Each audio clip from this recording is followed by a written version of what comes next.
في ولاية فلوريدا بدأت واحدة من أخطر مطاردات الشرطة.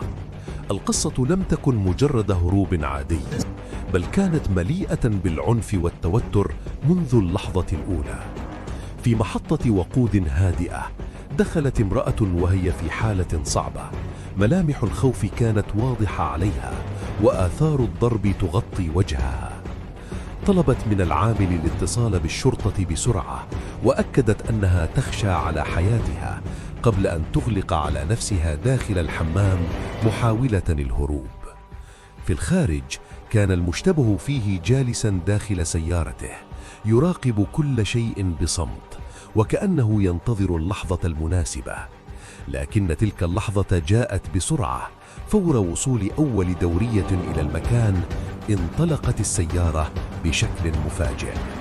الهروب بدأ، وبدأت معه واحدة من أخطر المطاردات. السيارة خرجت من المحطة بسرعة كبيرة، وخالف السائق الاتجاه بدون تردد، ثم اندفع نحو الطريق السريع. أوامر الشرطة كانت واضحة عبر أجهزة الاتصال. الجميع في حالة استنفار، والوحدات تتجه نحو موقع المطاردة. المشتبه فيه لم يكن ينوي التوقف، بل كان يقود بسرعة جنونية، متجاوزا السيارات بطريقة خطرة. قطع الإشارات وتجاهل القوانين، بل وحتى اصطدم بسيارة أخرى ولم يتوقف. في تلك اللحظات كانت الضحية تروي للشرطة ما حدث معها. تعرضت للضرب مرات عديدة، وتم تهديدها بالسلاح.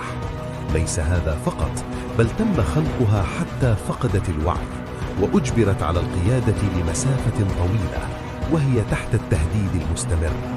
المطاردة استمرت، والسرعة كانت ترتفع بشكل مخيف حتى تجاوزت كل الحدود. الوحدات الأمنية اقتربت أكثر، وأصبح القرار حتمياً: يجب إيقاف هذا الهروب بأي ثمن. تم التنسيق مع دوريات أخرى وتجهيز خطة لإنهاء المطاردة. وفي لحظة حاسمة تم تنفيذ مناورة دقيقة لإيقاف السيارة بالقوة.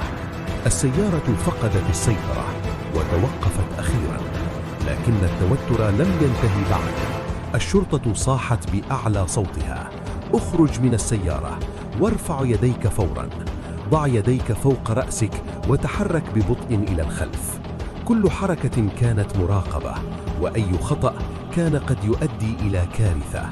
المشتبه فيه بدأ يستسلم خطوة بعد خطوة تحت ضغط الأوامر، حتى تم إسقاطه أرضاً والسيطرة عليه بشكل كامل.